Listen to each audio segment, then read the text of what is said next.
number 1. He writes, no man in history was so successful at a political, social, and spiritual level, and no man left behind such a legacy that 1400 years later, his followers would relentlessly continue in his way to deliver his message at every period. He said, what is this man who, even though he never lived to see the fruits of his outcome, his message spread all the way to Fresno, California. It spread all the way to Australia and Sydney. What is this message that meant the French went into Algeria for 132 years? They would line up hijabis and rip the hijab off their head. They slaughtered the Algerian population to tell them abandon your values and accept France and the values of France. Become civilized, you barbarians. What was the message the Prophet ﷺ left behind that meant that for 132 years Algerians, they continued to resist, and in 1962, when the French were kicked out, the Algerians didn't say Algeria is free, they said, Ya Muhammad, oh Prophet Muhammad, congratulations! We returned Algeria to you! We gave it back to you, Ya Rasulullah! We gave it back to you 1400 years later. They never saw him, they never met him, but they suffered colonization and sent for a man they did not meet, for a man they never knew, for a man they never shook hands with. They resisted 132 years and they kicked out the French from Algeria. What is this power? What is this power that means that Bosnia 400 years, the Austro-Hungarians come, they say we're going to eliminate Islam from the Balkans. They fail because the Bosnians refuse to give it up. Then Yugoslavian kingdom comes in. The Bosnians refuse to give it up. The communists killed student leaders and they banned Muslim organizations. The Bosnians refuse to give it up. The Serbs commit genocide in 1995. Mladic says this is the day we exterminate the Muslims from the heart of Europe. Mitterrand tells Clinton, I don't want NATO to intervene because I don't want a Muslim majority state in the heart of Europe. Despite all of that, I was there for the 27th night of Ramadan and the mosque is full of the youth chanting La ilaha illallah, Muhammad Rasulullah, and the ground is saying Amin.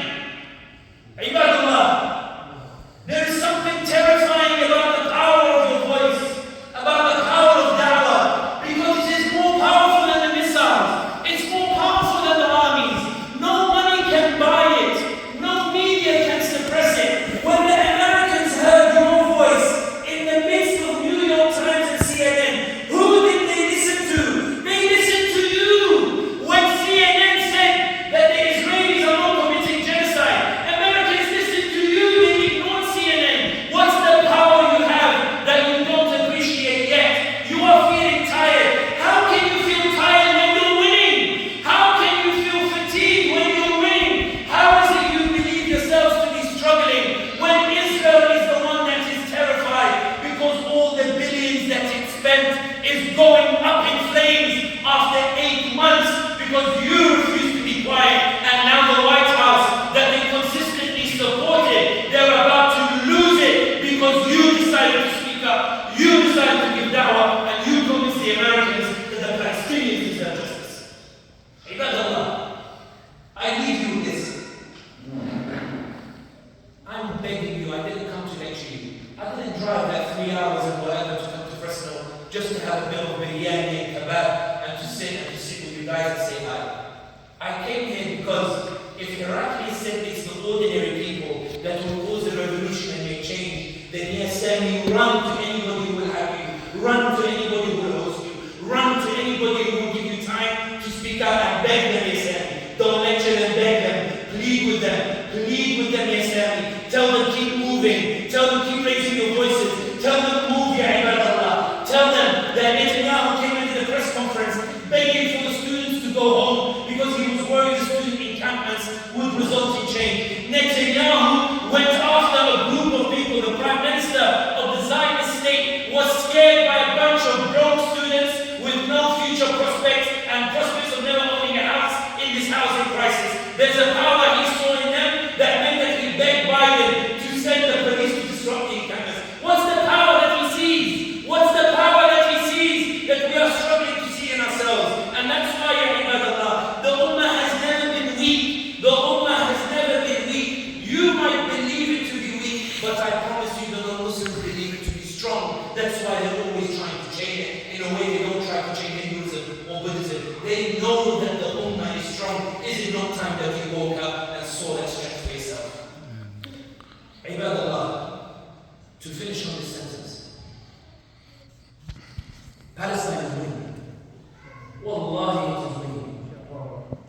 Biden who is worried because he thinks he's going to lose in November because of Palestine. It's Netanyahu who's worried because he's worried he's about to be toppled because he couldn't achieve any victory against the Palestinians. It's Blinken who's worried, which is why he's in the Arab states begging them to help him with fatwa and support from scholars to convince you to stop talking. It is the Zionists who are terrified because they believe that politicians are about to lose their seats because they supported Zionism.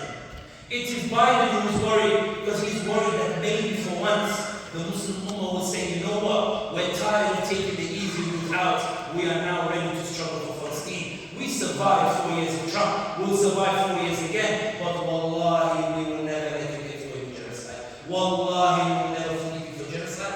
Wallahi, we will never let you in a second term on the back of genocide. We are ready to suffer 4 years for the Palestinians, and this is why you are about to lose. That's what Biden is worried about. He's scared of you because you're winning. He's scared of you because you're strong. Ibadallah, I always say this, that Netanyahu believes in the power of Allah more than many Muslims do because he spent money to silence your voices while you said, what's the point of my voice? Biden believes in the power of Allah more than many Muslims do because he tried to ban TikTok in Congress to silence your voices while you said, what impact does my voice have? Blinken believes in the power of Allah more than many Muslims do because he went to Saudi to get a fatwa which said that Gaza is a fitna. Don't talk about it, only make dua because he wanted to silence you while you said, what's the point of our voice and what difference does it make? Your voice is making a difference. Keep going, ya ibadallah, and one day Palestine will be free, whether they like it or not, and it will be free. Not only will it be free, it will be free from the river to the sea. Barakallah. الله أكبر. الله أكبر.